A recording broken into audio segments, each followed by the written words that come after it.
Hallelujah. प्रभु का धन्यवाद हो। प्रभु की आशीष आप सभी को मिले। और इन दिनों में ईस्टर का समय चल रहा है और आने वाले सप्ताह में रविवार का दिन अर्थात विजयी प्रवेश का दिन जो है बड़े धूमधाम के साथ में हर चर्च में मनाया जाता है। और ये ईस्टर के सप्ताह का शुरुआत होता है।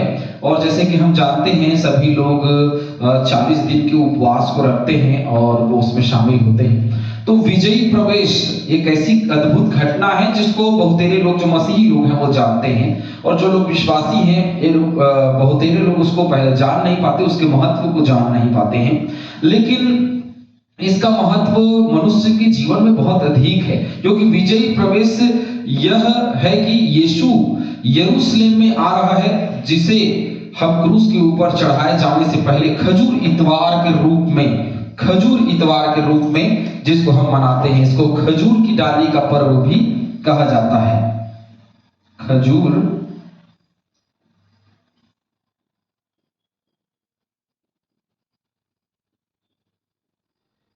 की डाली का पर्व भी इसको कहा जाता है, खजूर इतवार भी इसको कहा जाता है। और ये प्रभु यीशु मसीह के यरूशलेम में प्रवेश की घटना है। यूहन्ना 12 और उसके 1 और 12 वचन में देखेंगे, यीशु फसह से 6 दिन पहले बैतनिय्याह में आया, जहां लाजर था जिसे यीशु ने मरे हुओं में से जिलाया था। और 12वें वचन को जब देखेंगे, दूसरे दिन बहुत से लोगों ने जो पर्व में आए थे यह सुना कि यीशु यरूशलेम में आ रहा है। कहां से? बैतनिय्याह से यीशु यरूशलेम में आ रहा है, ये लोगों ने सुना और वहां से विजयी प्रवेश आरंभ होता है। जहां लाजर को जिलाया गया था उसी स्थान में प्रभु यीशु मसीह जो है पहुंचे हैं, क्योंकि उसके बाद में उनको यरूशलेम को जाना है। और यरूशलेम इसलिए जाना है ताकि उसे क्रूस पे चढ़ाया जाए और वो मृतकों में से जी उठे, और मृत्यु की वो कुंजी जो शायद कभी किसी को नहीं मिलने वाली थी वो यीशु मसीह ने ले ली, और उसके बाद में उसका सारा अधिकार ले लिया। और मृत्यु का भय जो लोगों के मन में था कि मरने के बाद क्या होगा, ये भय था, तो उसने उस कुंजी को ली, अधिकार लिया और मरने के बाद एक स्थान में जाने की घोषणा भी की कि हर व्यक्ति मरने के बाद एक ऐसे स्थान में जाएगा जिसकी कुंजी प्रभु यीशु मसीह को मिली, वह स्वर्गीय राज्य है। तो विजयी प्रवेश की शुरुआत यरूशलेम के अंदर प्रवेश से होती है। हालांकि प्रभु यीशु मसीह का जो सेवकाई का काल था वो 3.5 वर्ष जो है वो कहा जाता है कि 3.5 वर्ष उसकी सेवकाई रही। 3.5 वर्ष में यह एक ऐसा समय था जब प्रभु यीशु मसीह के लिए फैसला करना इतना आसान नहीं था, क्योंकि जहां वो जाने वाला है उसके प्राण जाएंगे, वो उसकी गारंटी है, क्योंकि प्रभु यीशु मसीह अपने पिता की इच्छा को पूरी करने के लिए उस स्थान में जाने वाले थे। और यह इतना, क्योंकि हम 4 सुसमाचार की किताब को देखते हैं, मत्ती, मरकुस, लूका, यूहन्ना, चारों में अलग अलग बातों को हम वर्णित देखते हैं, लेकिन विजयी प्रवेश की बातें जो है वो चारों सुसमाचार में पाई जाती है। और किस किस स्थान में पाई जाती है मैं आपको बता दूं। मत्ती 21 अध्याय उसका 1 से 17 वचन, मरकुस 11 1 से 11 वचन, लूका उसका 9 29 से 40 वचन, और यूहन्ना 12 अध्याय 12 से 19 वचन के बीच में चारों सुसमाचार की किताबों में इस बात को रखा गया है और बहुत स्पष्ट रखा गया है। और यह इससे स्पष्ट हो जाता है कि विजयी प्रवेश ना केवल यीशु के दिनों के लिए अपितु आज विश्वासियों के लिए कितना जरूरी है, कितना महत्वपूर्ण है। और ये त्योहार या उस इतवार के दिन को या रविवार के दिन को मनाना नहीं, परंतु विजयी प्रवेश के विषय में जानना, उसके महत्व को समझना बहुत जरूरी है। त्योहार मनाना अलग बात है, लेकिन उनके महत्व को समझना अलग बात है। तो आज हम उसी महत्व को समझने का प्रयास करेंगे। उस दिन यीशु ने एक गधी के बच्चे के ऊपर बैठे हुए यरूशलेम में प्रवेश किया। किसके ऊपर में? जैसे मैंने लिखा, यीशु गधी के बच्चे के ऊपर। तो यीशु जो है वो गधी के बच्चे के ऊपर बैठ करके प्रवेश कर रहे हैं। इससे पहले कभी किसी ने ऐसी सवारी बिल्कुल भी नहीं की थी कि कोई गधी के बच्चे पे सवार होकर के यरूशलेम में प्रवेश करे या कहीं भी जाए, क्योंकि पुराने समय में एक बड़ी ही चलन थी कि गधी के बच्चे में या गधे में बिठा करके मुंह में काली पोत करके लोगों को निकाला जाता था। ये बहुत बदनामी और बहुत ही अपराध यदि किसी ने किया है तो उसको दंड देने के लिए या उसको बड़ी बेइज्जती करने के लिए इसका इस्तेमाल किया जाता था। लेकिन हम देख रहे हैं कि यीशु गधी के बच्चे पर सवार होकर के आ रहे हैं और ये बड़ी ही नम्रता और दीनता का प्रतीक है। वो बड़े ही नम्र और दीन होकर के अपने आप को सबसे छोटा बना करके वो राजा के रूप में प्रवेश कर रहे हैं। शिष्यों ने गधे पर सवार यीशु के आगे अपने कपड़ों को डाल दिया। जैसे पूरी घटना है, हम उसको पढ़ेंगे तो पता चलेगा। शिष्यों ने गधे पर सवार यीशु के आगे कपड़ों को डाल दिया और भीड़ उसका स्वागत करने के लिए अपने घरों से, अपने स्थानों से बाहर निकल करके आ गई। और उन्होंने क्या किया? उसके स्वागत के लिए उन्होंने उसके सामने अपने कपड़ों को डाल दिया और हाथों में खजूर की डालियां भी ले ली। लोगों ने आने वाले राजा को प्रभु के नाम पर आता है करके, है ना, प्रभु के नाम पर जो आता है उसका होसन्ना करते हुए लोगों ने उनका स्वागत भी किया और इस रूप में उसकी प्रशंसा की। और वह सवारी करता हुआ मंदिर में गया। देखिए, राजमहल में नहीं गया। सोचने और समझने वाली बात महत्वपूर्ण यही है कि वो राजमहल में नहीं गया, वो मंदिर में गया, क्योंकि वो संसारिक राजा होकर के नहीं परंतु आत्मिक राजा होकर के आ रहा था। जैसे कि हम आगे चलते हैं तो उन्होंने शिक्षाएं दी, लोगों को चंगा भी किया और जो मंदिर के अंदर में लेन देन चल रही थी उसको पूरी रीति से बिखेर दिया, उनको खदेड़ दिया, बाहर कर दिया। मरकुस 11:17 में उसने प्रभु यीशु मसीह ने स्पष्ट रूप से कहा कि तुमने मेरे पिता के घर को डाकुओं का खोह बना दिया है, और इस प्रकार से उनको बाहर खदेड़ दिया।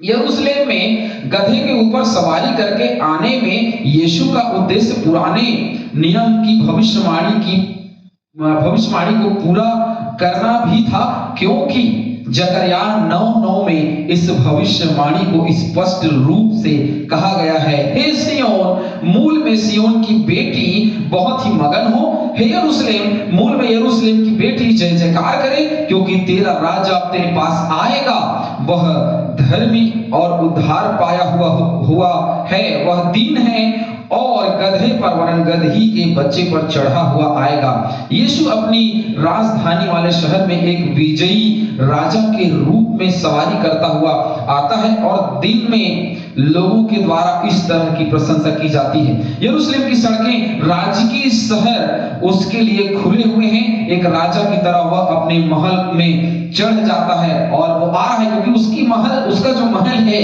वो राजभवन नहीं है, उसका महल उसके पिता का घर है, उसका महल उसका मंदिर है, क्योंकि परमेश्वर जो है उसकी महिमा उस स्थान से की जाती है। तो वो उस स्थान में जाने के लिए यरूशलेम में प्रवेश कर रहा है और एक राजा के रूप में, और वो आत्मिक राजा बनना चाहता था, इसलिए वह आत्मिक महल में जाता है, मंदिर में जाता है, क्योंकि उसका राज्य एक आत्मिक राज्य है। और हम देखते हैं अब वह अपने शिष्यों को उसके बारे में चुप रहने के लिए कहता है, लेकिन मत्ती 12:16 में चुप नहीं रहने के लिए कहता कि अब चुप मत रहो, अब बोलो। मत्ती 12:16 और 16:20 में वह कहता है कि चुप रहो, शांत रहो, अभी तो उन्हें उसके लिए खुलकर स्तुति और आराधना करने देता है।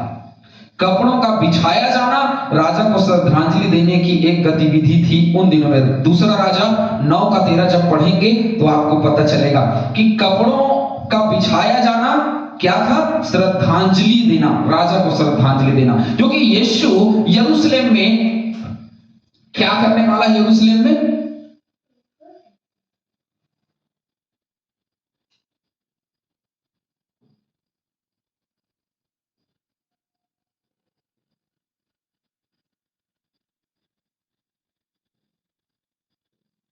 क्रूस पर चढ़ने वाला है। यीशु मसीह यरूशलेम में क्रूस पर चढ़ने वाला है, और क्रूस पर चढ़ने वाला है इसका मतलब यह है कि वो मरने वाला है, और उसके मृत्यु से पहले उसको श्रद्धांजलि दी जा रही है, ऐसा हम कह सकते हैं। क्योंकि उन दिनों में दूसरा राजा 9:13 पढ़े, वहां स्पष्ट रूप से लिखा है कि जो राजा की मृत्यु होती थी उसको श्रद्धांजलि देने के लिए ही इसका इस्तेमाल किया जाता था। अपने कपड़ों को बिछाया जाता था, अपने कपड़ों को फाड़ करके डाल दिया जाता था, और यही उनकी सच्ची श्रद्धांजलि हुआ करती थी। और लोगों ने ऐसा ही किया, वो अपने अपने कपड़ों को फाड़ा और यीशु मसीह के मार्ग में बिछाने लगे। दुर्भाग्यवश यीशु के लिए की गई लोगों की प्रशंसा इसलिए नहीं थी क्योंकि उन्होंने उसे पाप से मुक्त करने वाले उद्धारकर्ता के रूप में पहचाना था। उन्होंने उसे एक प्रतिज्ञा करते हुए छुटकारा देने वाले मसीह की इच्छा से स्वागत किया था, जो रोम के विरुद्ध विद्रोह में उनको अगुवाई देगा। यद्यपि वहां बहुत से लोग थे जो मसीह में उद्धारकर्ता के रूप में विश्वास नहीं करते थे। बहुत से लोग थे जो विश्वास करते थे, बहुत से लोग थे जो विश्वास नहीं करते थे। बहुत से लोगों ने उसको यीशु मसीह को छुटकारा देने वाले के रूप में ग्रहण किया, और बहुत से लोग ये चाहते थे कि वो दाऊद की गद्दी पर बैठे और वो राजा बने। परंतु जब वह उनकी अपेक्षा को पूरा करने में विफल हो गया, क्योंकि वह राजा उस गद्दी में बैठने के लिए नहीं गया था, वो क्रूस पे चढ़ करके एक ऐसे राज्य को प्राप्त करने के लिए, एक ऐसे राज्य को जीतने के लिए गया था जो सर्वदा काल के लिए था। वो थोड़े दिन के लिए राज करती, तो जैसे ही उनकी जो वहम है वो टूट गई, लोगों का गुस्सा जो है वो होसन्ना के नारे के बजाय क्रूस पर चढ़ाने के विषय में परिवर्तित हो गई। अभी होसन्ना की नारे लगा रहे हैं विजयी प्रवेश के समय में, होसन्ना की नारे लगा रहे हैं। यही भीड़ थोड़े देर के बाद में ये बोलेगी कि इसको क्रूस पर चढ़ा दो, यह परिवर्तित हो जाएगा। लूका 23 और 20 के 21 में यह परिवर्तित हो गया। जिन लोगों ने उसकी प्रशंसा नायक के रूप में की थी, वे शीघ्र ही उसके तिरस्कार के रूप में, उसके त्याग के रूप में, उसको क्रूस में चढ़ाने के रूप में बदल जाती है। इसके पीछे कारण यह था क्योंकि उनको लगता था कि वो राजा की गद्दी में बैठेगा, राज्य करेगा, राजा बनेगा, लेकिन वो तो पकड़वाया गया, इसलिए उनकी अपेक्षा से अलग बात हो गई, और इसलिए उन्होंने उसको क्रूस पर चढ़ाने की मांग रखी। विजयी प्रवेश की कहानी विरोधाभासों में से एक है, और उन विरोधाभासों में विश्वासियों के लिए जीवन में लागू करने वाले निहितार्थ मिलते हैं। यह राजा की कहानी है जो एक गधे के ऊपर एक नम्र दास के रूप में आता है, और हम इसको आते हुए देखते हैं, न कि राज की वस्त्रों में अपितु निर्धन और दीन के कपड़ों में चलता हुआ आता है। यीशु मसीह संसार के राजाओं के राजा के रूप में सामर्थ्य से विजय पाने के लिए नहीं, अपितु प्रेम, कृपा, दया और उसके लोगों के लिए अपने बलिदान से जीतने के लिए आता है। वह सेनाओं और महिमा के राज्य को पाने के लिए नहीं है, अपितु कमजोर और दासता वाले राज्य के लिए आता है। क्योंकि वह कहता है कि तुमने जो छोटों से छोटों में से किया, समझो मेरे साथ किया। क्योंकि वो चाहता है कि नम्र और दीन बने। जैसे उसने चेलों के पांव धोए, धोकर स्पष्ट रूप से बता दिया, चेलों के पांव धोकर, कि वह कितना छोटा होना चाहता है। जैसे फिलिपियों की पत्री आप निकालेंगे तो वहां लिखा है, ईश्वर के तुल्य होकर के उसने अपने आप को इतना छोटा कर दिया कि ईश्वर के तुल्य होने, शून्य कर दिया, लिखा है। चलिए पढ़ते हैं उसको। फिलिपियों की पत्री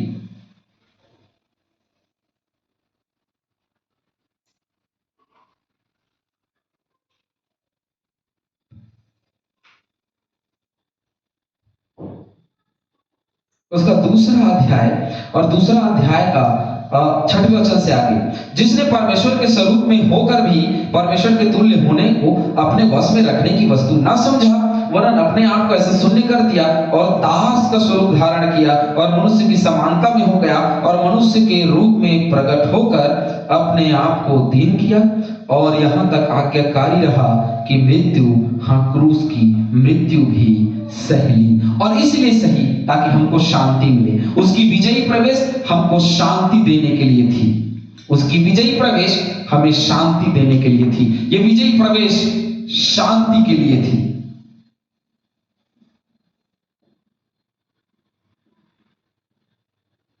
शांति के लिए,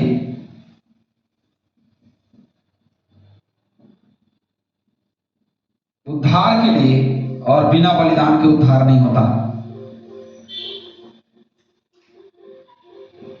बलिदान के लिए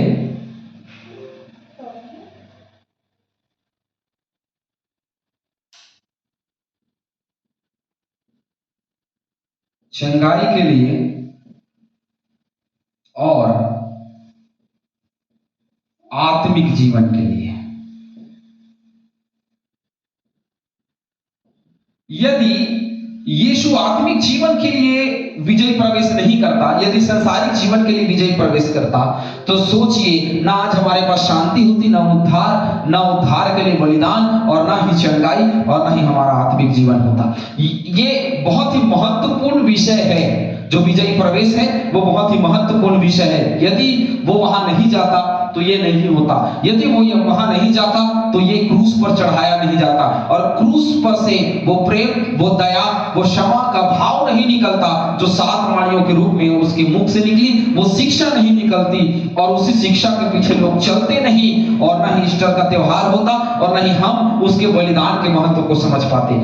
जब वो यरूशलेम गया तभी हम उसके बलिदान के महत्व को समझ पाए। और ये विजयी प्रवेश इसलिए कहा जाता है क्योंकि उसने मृत्यु से जीतने के लिए यरूशलेम में प्रवेश किया।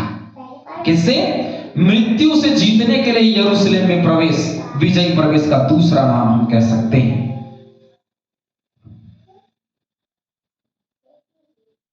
या मृत्यु को जीतने के लिए।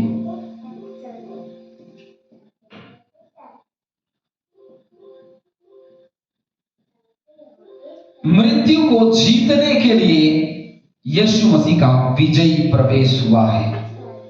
और अब समझ सकते हैं कि इसका कितना महत्व है हमारे जीवन में, क्योंकि जब तक हम उसके महत्व को या विजयी प्रवेश के महत्व को नहीं समझेंगे, मुझे नहीं लगता कि मैं और आप उसके मृत्यु के महत्व को समझ सकेंगे। गधी के बच्चे पर नम्र और दीनता के साथ में आना एक अलग बात थी। यीशु मसीह ये जान रहे थे कि वहां जा करके उसको मृत्यु मिलने वाली है, बड़ा ही क्लेश होने वाला है, बड़ा दुख होने वाला है, और इतना दुख था, इतना तकलीफ था उसको कि उसका पसीना, जो माथे का पसीना था, वो लहू बन करके, एक भारी दुख का प्रतीक लहू बन करके वो टपक रहा था। तो इतने दुख में भी वो वहां गया ताकि हम मृतकों में से जी उठे, क्योंकि हम में से प्रत्येक व्यवस्था के कारण, पाप के कारण, व्यवस्था के बताए जाने वाले पाप के द्वारा हम मरे हुए थे, और उसमें से कोई जीवन की आशा हम में नहीं थी। और उसी आशा को देने के लिए यरूशलेम में प्रभु यीशु मसीह का विजयी प्रवेश हम देखते हैं। हालेलुया। यदि विजयी प्रवेश नहीं होता तो हम में से प्रत्येक उस उद्धार को समझ नहीं पाते, और यदि विजयी प्रवेश नहीं होता तो वो क्रूस पर नहीं चढ़ता, और हमको बलिदान के रूप में यीशु मसीह का लहू नहीं मिलता, चंगाई के लिए यीशु मसीह का लहू नहीं मिलता, और उद्धार के लिए यीशु मसीह का लहू नहीं मिलता, शांति के लिए उसका प्रेम दया भाव नहीं मिलता, और वो आत्मिक जीवन के लिए वह बलिदान होने के लिए उस स्थान में गया। तो उसने 5 प्रकार से विजयी प्रवेश का अर्थ है कि 5 प्रकार से उसने शैतान को हराया। शांति देकर, उद्धार देकर, बलिदान देकर, चंगाई देकर, आत्मिक जीवन के लिए नया जीवन बना करके शैतान को उस क्रूस पर से हरा दिया, और वही विजय प्रवेश का असली अर्थ है। परमेश्वर आप सभी को बहुत से आशीष दे। प्रभु में आप निरंतर आगे बढ़ते चले जाएं, उसके महत्व को समझें, क्योंकि बाइबल का एक एक वचन, एक एक स्थान इतना महत्वपूर्ण रखता है, क्योंकि वो यीशु मसीह के जीवन में घटित घटनाएं हैं जो यीशु मसीह के जीवन में घटी थी। उन घटनाओं का सुसमाचार को सुनना, समझना और उसके महत्व को जानना हम मनुष्यों के लिए, हम विश्वासियों के लिए बहुत महत्वपूर्ण हो जाता है, क्योंकि एक एक प्रभु यीशु मसीह के इस दुनिया में बिताए हुए एक एक समय को यदि हम देखें तो हमारे लिए बहुत महत्वपूर्ण है। प्रभु हम सभी को आशीष दे। आमीन। हालेलुया।